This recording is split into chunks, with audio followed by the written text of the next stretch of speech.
Hello friends, welcome back to my channel. ருசிக்கலாம். நம்ம இன்றைக்கி பார்க்க போகிற ரெசிபி ரொம்ப சூப்பரான டேஸ்டியான மினி டோரா கேக். பொதுவாக குழந்தைங்களுக்கு கேக்னாலே ரொம்ப பிடிக்குங்க. குழந்தைங்கள்லேருந்து பெரியவங்க வரைக்கும் பிடிச்ச சூப்பரான ஒரு டோரா கேக் தான் செய்ய போகிறோம். ரொம்ப ரொம்ப ஈஸி. ஒரு 5 மினிட்ஸில் செஞ்சு முடிச்சிடலாம் அந்த கேக்கை. வாங்க எப்படி செய்யலான்னு பார்க்கலாம். இந்த கேக் செய்ய தேவையான பொருட்கள் என்னென்னு முதல்ல பார்த்துடலாம். மைதா 1 கப். மைதா வேணாம்னா நீங்கள் கோதுமை மாவு 1 கப் எடுத்துக்கலாம். பால் 1/2 கப். ஜீனி 1/2 கப். நான் ப்ரௌன் சுகர் எடுத்திருக்கேன். நீங்கள் நார்மல் ஒயிட் சுகரும் எடுத்துக்கலாம். Milk powder 2 table spoon. Baking powder 1/4 teaspoon. Suppose உங்கள்கிட்ட பேக்கிங் பவுடர் இல்லைன்னா அதுக்கு பதிலாக நம்ம வீட்டில் யூஸ் பண்ணுற சமையல் சோடா இருக்கும்ல, அதாவது பேக்கிங் சோடா, அதை வந்து ஒரு பிஞ்ச். அப்புறம் அது கூட ஒரு 1/4 டீஸ்பூன் லெமன் ஜூஸ் ரெண்டையும் சேர்த்து நல்லா மிக்ஸ் பண்ணி வச்சுட்டு பேக்கிங் பவுடருக்கு பதிலாக நீங்கள் யூஸ் பண்ணிக்கலாம். இதை எல்லா கேக் ரெசிபிக்கும் இதே மாதிரி நீங்கள் யூஸ் பண்ணிக்கலாம். அதாவது 1/4 டீஸ்பூன் பேக்கிங் பவுடருக்கு இவ்வளோ மெஷர்மெண்ட் சேர்க்கணும். அப்புறம் வெண்ணிலா பவுடர் அப்படி இல்லைன்னா எசன்ஸ் 1/2 டீஸ்பூன். சாக்லேட் நீங்கள் எந்த சாக்லேட்னாலும் எடுத்துக்கலாம். அந்த மாதிரி டார்க் சாக்லேட்டாக இருக்கணும். அப்புறம் ஒரு பவுலில் நம்ம எடுத்து வச்சுருக்கிற மாவு சேர்த்துக்கலாம். நான் வந்து மைதா தான் சேர்த்துருக்கேன்.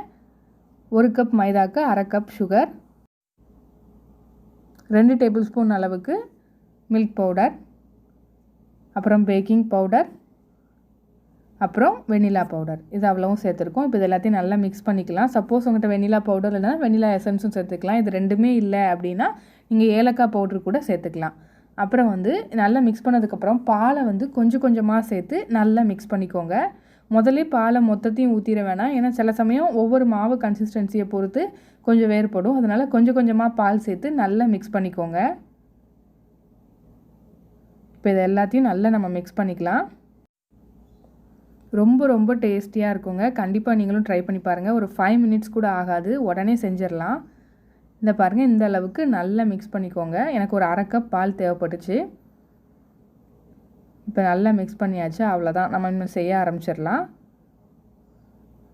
இப்போ ஒரு பேன் ஹீட் பண்ணிக்கோங்க. அதில் கொஞ்சமாக ஆயில் இல்லைன்னா நெய் தடவி இந்த மாதிரி நல்லா தொடச்சி விட்டுக்கோங்க. ஒரு டிஷ்யூ பேப்பரோ இல்லை ஒரு க்ளீனான கிளாத்தை வச்சு நல்லா தொடச்சி விட்டுட்டு அதுக்கப்புறம் இதில் ஊற்றிக்கோங்க. இந்த மாதிரி ஒரு ஸ்பூனை வச்சு உங்களுக்கு எந்த சைஸ்க்கு வேணுமோ அந்த சைஸ்க்கு ஊற்றிக்கலாம்.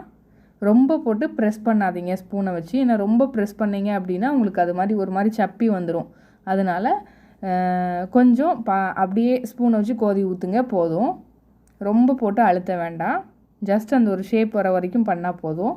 அவ்வளோதான். இப்போ இதை மூடி வச்சிடலாம். ஆனால் எவ்வளோ லோ ஃப்ளேமில் வைக்கணுமோ அவ்வளோ லோ ஃப்ளேமில் வச்சுக்கணும். ஒரு 2லேருந்து 3 நிமிஷம் தான் ஆகும். அதுக்கப்புறம் ஓப்பன் பண்ணிவிட்டு இதை திருப்பி போட்டுக்கோங்க. ஃப்ளேமை வந்து நீங்கள் கூட்டி வச்சிடாதீங்க. வச்சிங்கன்னா உங்களுக்கு கரைஞ்சி போயிடும், சீக்கிரமாக வெந்துடும். திருப்பி போட்டுட்டு இதை வந்து ஒரு நிமிஷம் வச்சுருந்தா போதும், உடனே வெந்துடும். ஆல்ரெடி நம்ம க்ளோஸ் பண்ணி வச்சனால எல்லாமே நல்லா வெந்து தான் இருக்கும். ஜஸ்ட்டு நம்ம திருப்பி போட்டு ஒரு நிமிஷத்தில் எடுத்துடலாம். அவ்வளோதான். அதுக்கப்புறம் தண்ணி இந்த மாதிரி கொதிக்க வச்சு எடுத்துக்கோங்க. கொதிக்க வச்சுட்டு ஒரு பவுலில் சாக்லேட்டை போட்டு நல்லா மெல்ட் பண்ணிக்கோங்க. நல்லா கொதிக்கிற தண்ணியில் வச்சுட்டு இந்த மாதிரி மெல்ட் பண்ணிங்கன்னா உங்களுக்கு ஈஸியாக உடனே மெல்ட் ஆகிடும். எப்போதுமே சாக்லேட்டை மெல்ட் பண்ண இந்த மாதிரி மெத்தட் தான் யூஸ் பண்ணணும். இப்போ இதை நல்லா மிக்ஸ் பண்ணி விட்டு இதை மெல்ட் பண்ணிக்கலாம். ரொம்ப தண்ணியாக மெல்ட் ஆகணும்னு இல்லை, ஜஸ்ட்டு நம்ம ஓரளவு கொஞ்சம் திக்காகவே மெல்ட் ஆனால் போதும். அது நல்லா மெல்ட் ஆனதுக்கப்புறம் இப்போது இந்த மாதிரி ஒரு நல்ல கவர் எடுத்துக்கோங்க. பால் கவரோ இல்லை எந்த கவர்னாலும் எடுத்துக்கலாம். எடுத்துகிட்டு அதில் வந்து நம்ம மெல்ட் பண்ணி வச்சுருக்க சாக்லேட்டை சேர்த்துக்கோங்க. சேர்த்துட்டு இப்போ இதை வந்து நம்ம நல்லா டைட் பண்ணிக்கலாம். ஒரு ரப்பர் பேண்ட் வச்சு நம்ம நல்லா டைட் பண்ணி இதில் ஒரு ரப்பர் பேண்ட் போட்டு வச்சுக்கலாம். இந்த மாதிரி போட்டுக்கோங்க. இந்த மாதிரி போட்டுட்டு உங்கள்கிட்ட பைப்பிங் பேக் இருந்துச்சுன்னா அது கூட யூஸ் பண்ணிக்கலாம். இப்போ இதில் வந்து லைட்டாக ஓரத்தில் கட் பண்ணி விட்டுக்கோங்க. கட் பண்ணி விட்டுட்டு இப்போ நம்ம செஞ்சு எடுத்து வச்சுருக்கிற அந்த டோரா கேக்கை எடுத்துக்கோங்க.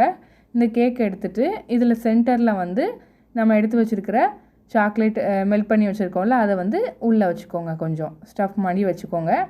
வச்சுட்டு அதுக்கு மேலே இன்னொரு டோரா கேக்கை மேலே தூக்கி வச்சிடலாம். அவ்வளோதாங்க. பார்த்தீங்களா, ஈஸியாக சூப்பரான ஒரு டோரா கேக் ரெடி ஆகிடுச்சு. ரொம்ப ரொம்ப சூப்பராக இருந்துச்சு.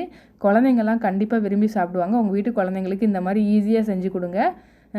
கண்டிப்பாக ட்ரை பண்ணி பார்த்துட்டு உங்களோட கமெண்ட்ஸை கமெண்ட் செக்ஷனில் பகிர்ந்துக்கோங்க. நான் இதுக்கு மேலே கொஞ்சமாக சாக்லேட் சாஸ் ஊற்றிருக்கேன். சப்போஸ் உங்கள்கிட்ட இல்லை அப்படின்னா தேன் கூட மேலே ஊற்றி கொடுக்கலாம். ரொம்ப சூப்பராக இருக்கும். இல்லை அப்படியே கூட சாப்பிட கொடுக்கலாம். சூப்பரான ஒரு ஸ்நாக் ரெசிபின்னு கூட சொல்லலாம். குழந்தைங்களுக்கு இந்த மாதிரி நீங்கள் செஞ்சு கொடுங்க. இந்த சூப்பரான டோரா கேக் உங்களுக்கு பிடிச்சிருந்துச்சுன்னா லைக் பண்ணுங்கள், ஷேர் பண்ணுங்கள் அண்ட் கமெண்ட் பண்ணுங்கள். நம்ம சேனலை நீங்கள் இப்போ தான் ஃபஸ்ட் டைம் பார்க்குறீங்களா? அப்போ சப்ஸ்கிரைப் பண்ணி பக்கத்தில் உள்ள பெல் ஐக்கானை கிளிக் பண்ணி அதில் ஆளுங்கிற பட்டனை கிளிக் பண்ணிக்கோங்க. அப்போ தான் நம்மளோட ஃப்யூச்சர் ரெசிபீஸ்லாம் உங்கள் நோட்டிஃபிகேஷன் லிங்க்கில் வரும். Thank you friends.